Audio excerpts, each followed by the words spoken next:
Hello guys, welcome back to our channel. ఈ వీడియోలో మనకు వచ్చిన టీఎస్ ఎంసెట్ ర్యాంక్కి మనకు ఏ కాలేజెస్ వస్తాయో ఎలా తెలుసుకోవాలో ఈ వీడియోలో నేను డీటెయిల్గా చెప్తాను.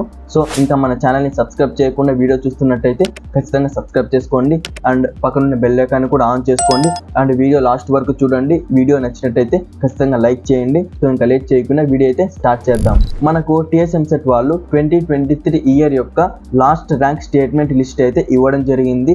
First phase, second phase, final phase and special phase వీటికి సంబంధించిన ర్యాంక్స్ కట్ ఆఫ్స్ అయితే మనకు లిస్ట్ ఇవ్వడం జరిగింది. సో వాటిని బేస్ చేసుకొని మనకు వచ్చిన ర్యాంక్కి ఏ కాలేజ్ వస్తాయో మనమైతే అనలైజ్ చేయొచ్చు. ఇదంతా ఎలా చేయాలో నేను ఇప్పుడు డీటెయిల్గా చెప్తాను. So let's get on to the screen. ఇది వచ్చి టీఎస్ ఎంసెట్ 2023 ఫస్ట్ ఫేజ్ యొక్క లాస్ట్ ర్యాంక్ స్టేట్మెంట్ లిస్ట్. ఇందులో ఏముంటుందంటే మనకు 2023 ఇయర్లో మనకు ఏ కాలేజ్లో ఏ బ్రాంచ్లో ఎంత ర్యాంక్ వరకు సీట్ వచ్చింది అని ఇక్కడైతే మనకు ఈ లిస్ట్లో ఉంటుంది. సో ఫస్ట్ మనం ఎగ్జాంపుల్గా జేఎన్టీహెచ్ చూద్దాం.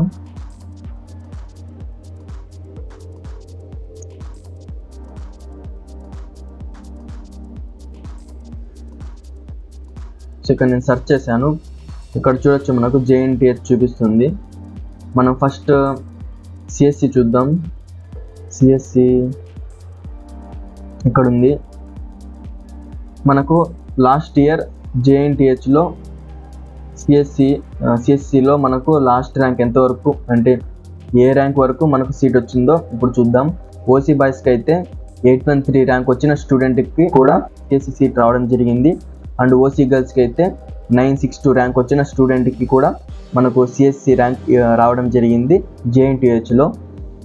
సో ఇలా మీరు మీ కేటగిరీ ఏదో ఆ కేటగిరీ వైజ్ ఇక్కడ చెక్ చేసుకోండి అండ్ ప్రతి ఒక్క బ్రాంచ్ కూడా మీ కేటగిరీ వైజ్ ఇక్కడ చెక్ చేసుకోండి.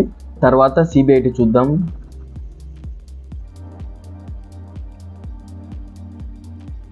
సిబిఐటి చూస్తే మనకు సిఎస్సి చూద్దాం.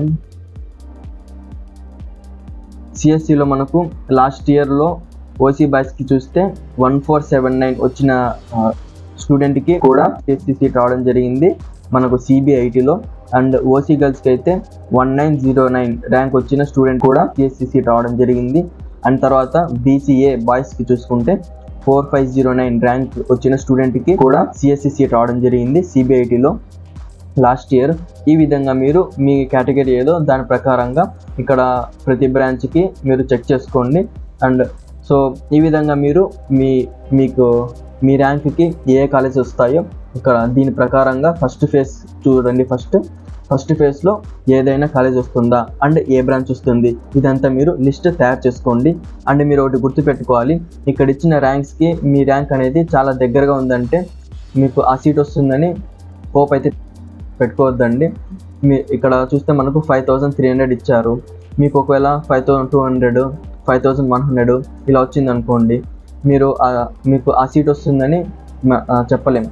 మనకు ప్రతి ఇయర్ కాంపిటీషన్ అనేది పెరుగుతుంటుంది కాబట్టి మనకి ఇక్కడ ర్యాంక్స్ కూడా కట్ ఆఫ్ తగ్గుతూ ఉంటుంది. సో మనము ఇక్కడ 5000 ఇచ్చారు కదా, మనకు 1000 ర్యాంక్ అనేది ఇంకా తక్కువ ఉంటేనే మనము ఈ సీట్ వస్తుందని హోప్ పెట్టుకోగలము. అండ్ ఒకవేళ మనకు ఇక్కడ ర్యాంక్ అనేది 1000కి దగ్గరగా ఉంది అనుకోండి, ఒక 500 ర్యాంక్ మనకు ఇక్కడ ఇచ్చిన దానికంటే తక్కువ ఉండాలి, అప్పుడు మనం ఆ సీట్ వస్తుందని హోప్ పెట్టుకోవచ్చు. అండ్ ఒకవేళ మనకు ఇక్కడ ఇచ్చిన ర్యాంక్స్ 100స్లో ఉన్నాయనుకోండి, అంటే 800, 500 ఇలా ఉన్నాయనుకోండి, మనం ఒక 100, 200 బిలో అక్కడ ఇచ్చిన ర్యాంక్ అంటే 100, 200 బిలో ఉంటేనే మనం ఆ సీట్ వస్తుందని హోప్ పెట్టుకోగలం. సో ఈ విధంగా మీకు వచ్చిన ర్యాంక్కి ప్రతి ఒక్క మీది ఏ కేటగిరీలో ఆ కేటగిరీలో ప్రతి ఒక్క బ్రాంచ్ చెక్ చేసుకోండి. ప్రతి ఒక్క కాలేజీలో ఇవంతా మీరు అనలైజ్ చేసి మీ ర్యాంక్కి ఏ సీట్ వస్తుందో మీరు చెక్ చేసుకొని ఒక లిస్ట్ అయితే తయారు చేసుకోండి. అండ్ ఇది ఫస్ట్ ఫేజ్. తర్వాత సెకండ్ ఫేజ్, ఫైనల్ ఫేజ్లో కూడా మీకు వచ్చిన ర్యాంక్కి ఏ కాలేజెస్ అండ్ ఆ కాలేజెస్లో ఏ బ్రాంచెస్ వస్తాయో కూడా మీరు లిస్ట్ అయితే ప్రిపేర్ చేసుకోండి. ఈ ఫేజెస్ ఏంటంటే మనకు ఫస్ట్ ఫేజ్లో మిగిలిన సీట్స్ అన్నీ సెకండ్ ఫేజ్కి ఇస్తారు అండ్ సెకండ్ ఫేజ్లో సీట్స్ మిగిలాయి అనుకోండి తర్వాత ఫేజ్కి ఇస్తారు. అలా మనకు ఎన్ని సీట్స్ మిగిలి ఉంటే అంతవరకు మనకు ఫేజెస్ అనేది జరుగుతూ ఉంటాయి. మనకు లాస్ట్ ఇయర్ అయితే మనకు first phase, second phase, third phase and special phase కూడా జరిగింది. అండ్ మీరు ఇప్పుడు చేయాల్సింది ఏంటంటే మీరు ఫస్ట్ ఫేజ్లో, సెకండ్ ఫేజ్లో, థర్డ్ ఫేజ్లో ఈ 3 ఫేజ్లో ఉన్న లిస్ట్ దీని ప్రకారంగా మీకు వచ్చిన ర్యాంక్కి ఏ కాలేజ్ వస్తుంది, దాంట్లో ఏ బ్రాంచ్ వస్తుంది మీరు ప్రతి ఒక్కటి లిస్ట్ అనేది తయారు చేసుకోండి. అండ్ ఒకవేళ మీకు స్పెసిఫిక్గా ఇవే కాలేజెస్ కావాలంటే ఆ కాలేజెస్లో మీకు వచ్చిన ర్యాంక్కి సీట్ వస్తుందో లేదా కూడా ఈ విధంగా మీరు చెక్ చేసుకోండి. ఈ విధంగా మీరు మీకు వచ్చిన ర్యాంక్కి ఏ కాలేజెస్ వస్తాయో ఇలా అయితే మీరు ఎస్టిమేట్ చేసుకోవచ్చు. మీరు ఈ లిస్ట్ అంతా తీసుకొని మీ ర్యాంక్కి ఏవే వస్తాయో ఒక లిస్ట్ అనేది తయారు చేసుకోండి. మీరు అన్ని కాలేజెస్ చూడకపోయినా మీరు చేరాలనుకున్న కాలేజెస్ ఉంటాయి కదా, అవి మెయిన్ చూడండి ఫస్ట్. ఆ కాలేజెస్లో మీకు ఏవే వస్తాయో అవి చూసి లిస్ట్ అయితే చేసుకోండి. ఒకవేళ మీకు ఫస్ట్ ఫేజ్లో మీకు కావాల్సిన కాలేజెస్లో మీకు ర్యాంక్ చాలా దూరంగా ఉందనుకోండి, సెకండ్ ఫేజ్ చెక్ చేయండి. సెకండ్ ఫేజ్ లిస్ట్ కూడా ఇచ్చారు. ఈ first phase, second phase, final phase, special phase, ఈ 4 ఫేజెస్ యొక్క లిస్ట్ అయితే నేను డిస్క్రిప్షన్లో డ్రైవ్ లింక్ ఇస్తాను. ఆ డ్రైవ్ లింక్లో నేను ఇవన్నీ అప్లోడ్ చేసి ఉంటాను. అక్కడ నుంచి మీరు డౌన్లోడ్ చేసుకోండి. మీరైతే ఈ first phase, second phase, final phase, ఈ స్పెషల్ ఫేజ్ అయితే ఏం అవసరం లేదు. ఫైనల్ ఫేజ్ వరకు మీకు వచ్చిన ర్యాంక్కి మీకు ఏవైనా ఇవే కాలేజెస్ కావాలంటే అవన్నీ చెక్ చేసుకోండి.